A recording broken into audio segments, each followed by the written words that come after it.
I've been sitting here for, maybe 20 minutes now, just staring at this little recorder, trying to figure out where to even kick this off. My name is Walter Hess.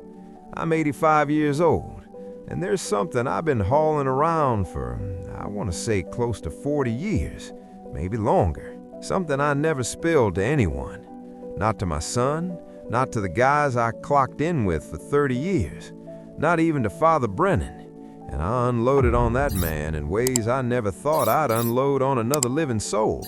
But I'm saying it now, because I think time is doing what time does, and I'd rather it not bounce with me when I go. I'm not sick, not in any big dramatic way. My ticker runs slow. My hands do their own thing in the mornings. The doctor says I'm hanging in there for my age, and I figure he means that kindly. But I know what hanging in there for your age really means. It means the road behind you is a whole lot longer than the road ahead. And I've made my peace with that, mostly. What I haven't made peace with is Margaret. She was my sister. I say was because she passed in 2019, March, a Tuesday, I'm pretty sure. My nephew rang me from Denver, and I remember I was in the kitchen messing with oatmeal. Something so plain. Oatmeal on the stove, and then the phone, and then her name in the past tense for the very first time. We hadn't talked in 11 years by then. 11 years is a long stretch to let something just sit there. You tell yourself there's going to be a moment to patch it up. You tell yourself she gets it, even if you haven't said it. You tell yourself the quiet is temporary. And then a Tuesday rolls around, and there's oatmeal going cold on the stove, and the quiet is suddenly forever. I've thought about her dang near every day since. Margaret was 4 years younger than me, so she'd have been 81. She had our mother's eyes, this particular shade of gray-green that looked different depending on the light. Early in the morning, they looked almost silver.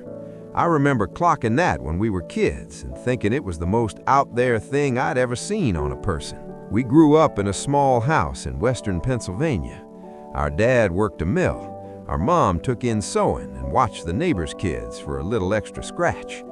It wasn't a hard life the way some folks' lives are hard, but there wasn't much softness to it either. You worked, you kept your mouth shut, and you didn't ask for more than what was right in front of you. Margaret never quite fit that mold. She was loud in the best way. She cracked up at everything. She bawled at TV programs when we finally got one. She'd go toe-to-toe with our dad over stuff that didn't need arguing about, and then she'd hug him right after. And somehow he always let her get away with it. She was the kind of person who walked into a room and suddenly something was happening in it. I was the flip side of that, careful, buttoned up. I'd think real hard before I said anything, and sometimes I'd think so hard the moment slipped by, and I said nothing at all. That gap between us, her openness, my silence, I think that's where everything went sideways.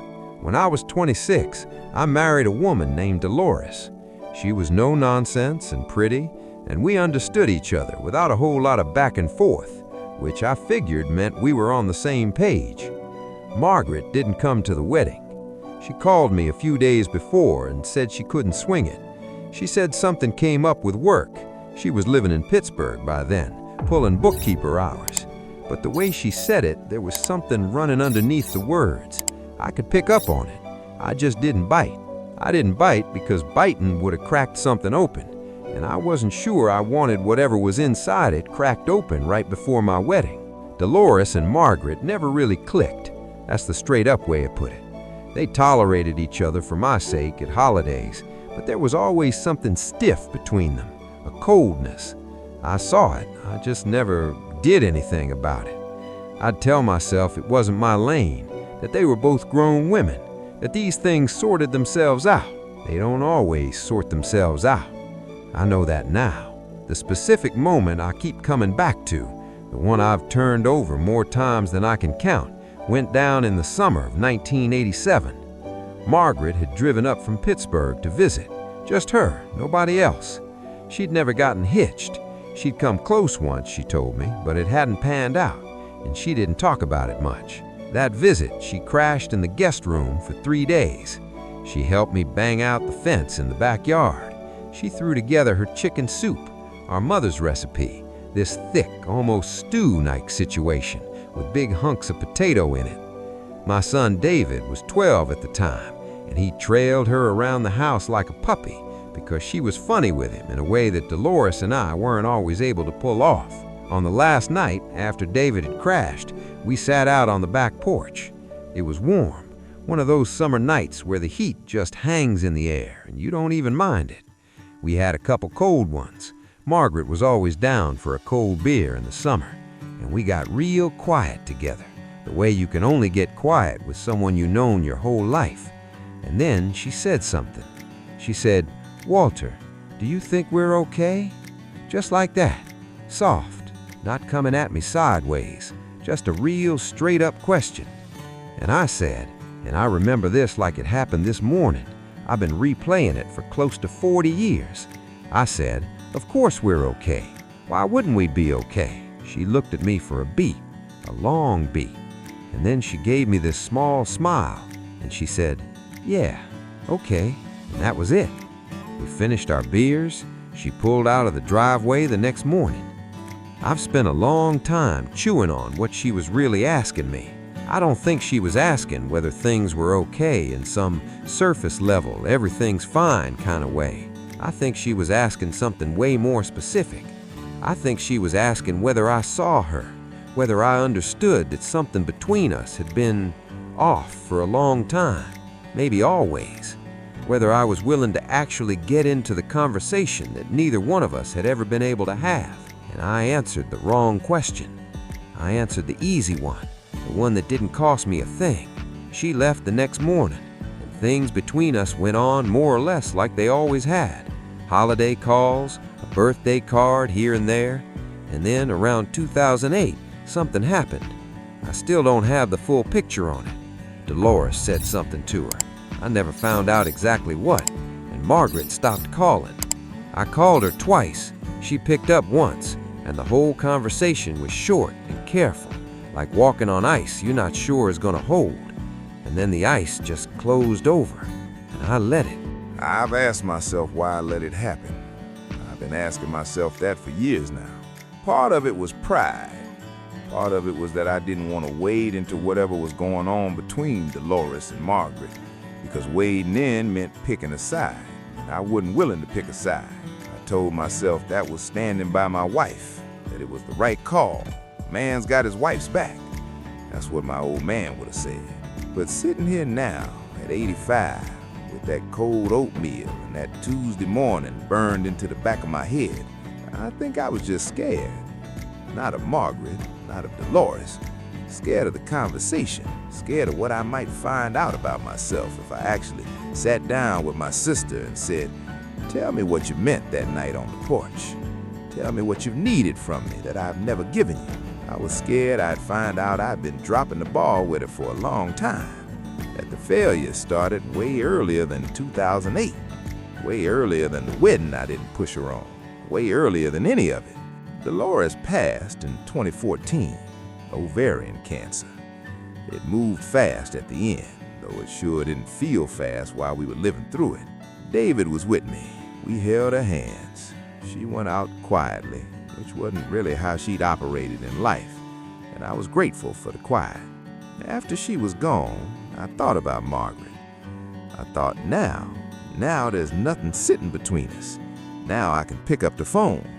Now the thing that kept us at arm's length is gone, and we can go back to being what we were on that porch in '87, before everything got hard. I didn't call for 8 months. I told myself I was grieving, that I needed time to get my head straight, that Margaret would understand, that she'd know I'd reach out when I was ready.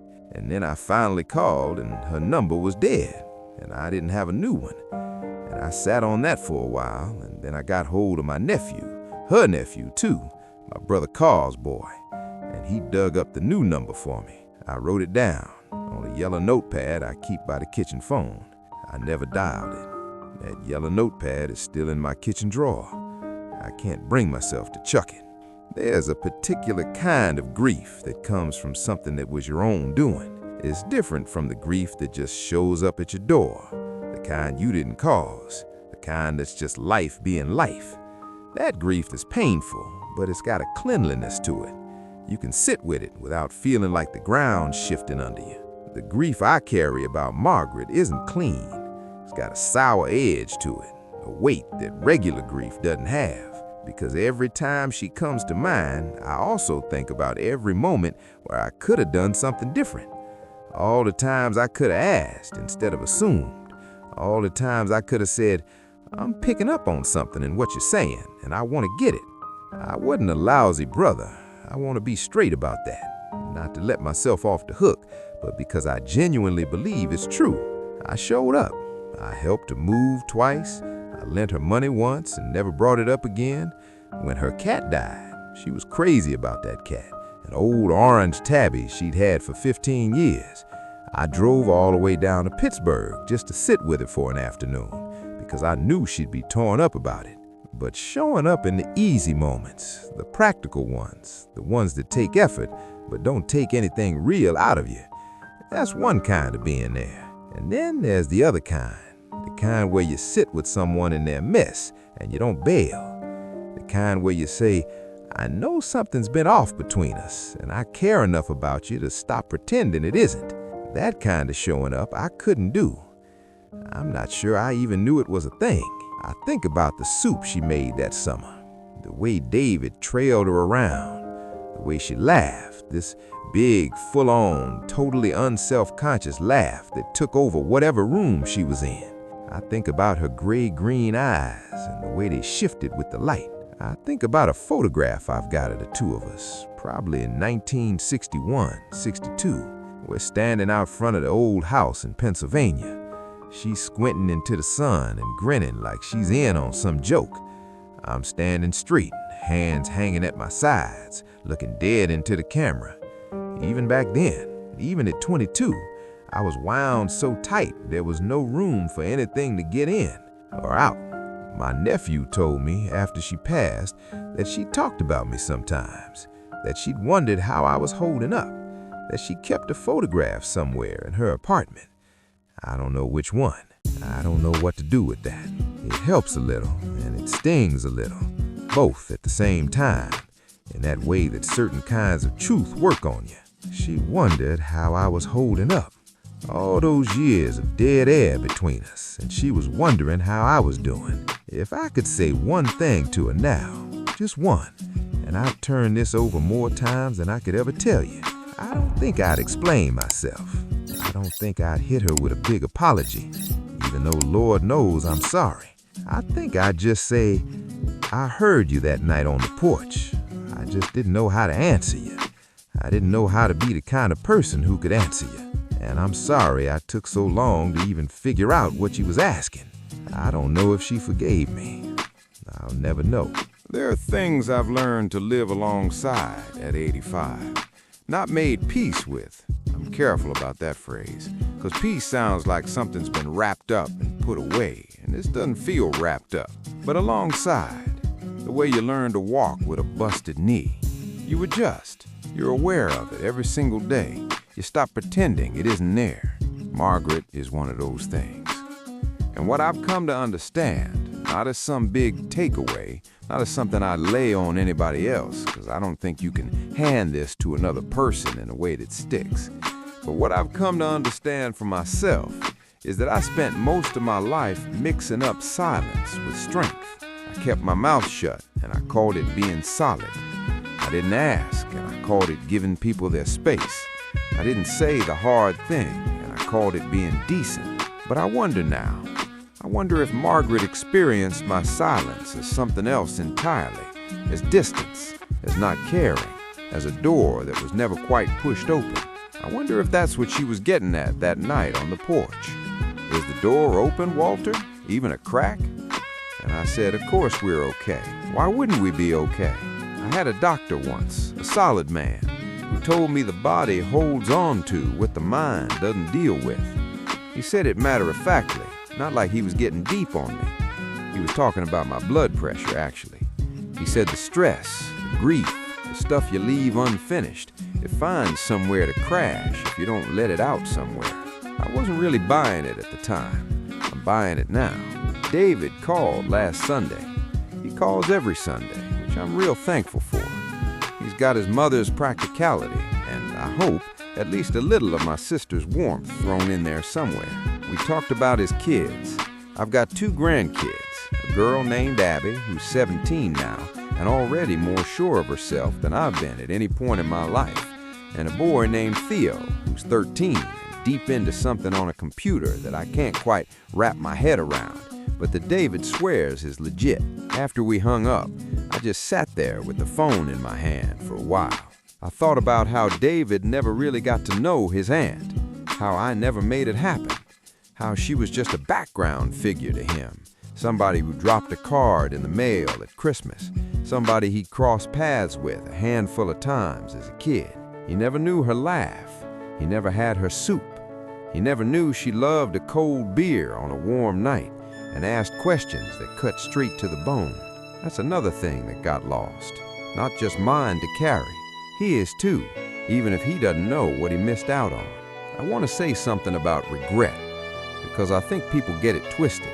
Regret doesn't mean you've decided you're a bad person. It doesn't mean you're beating yourself up around the clock. That's not what this is. I've lived 85 years, and there are things I'm genuinely proud of. I worked hard my whole life. I was faithful to my wife. I showed up for my son. I've been a decent man in the ways I knew how to be decent. But regret isn't nothing either. It's not something you can just shrug off because enough time has gone by. It's information. It's the part of you that knows what you had in you and knows where you came up short of it. I had it in me to be a better brother to Margaret. I know that, and I didn't get there in time. That's what I needed to say out loud. That's why I switched this thing on today. Not to school anybody. Not because I think someone watching this needs to go call their sister right now. Maybe they do. That's not for me to say. But just to put it out there, once, in plain English, while I've still got the voice to do it, I had a sister. Her name was Margaret Hess. She had gray-green eyes that changed with the light. She made soup like our mother made it. She asked me once if we were okay, and I fumbled it, and I loved her. I didn't say that enough. I may not have said it at all. If you hung around for this whole thing, and something in it stirred something up for you, some person, some silence, some conversation that's been sitting on the back burner, I'm not going to tell you what to do with that. That's not my place. But if you want to drop something in the comments, a name, a word, whatever feels right, I'll read it. I read everything slow these days. I've got the time. Thank you for sitting with an old man for a little while. That's all I've got.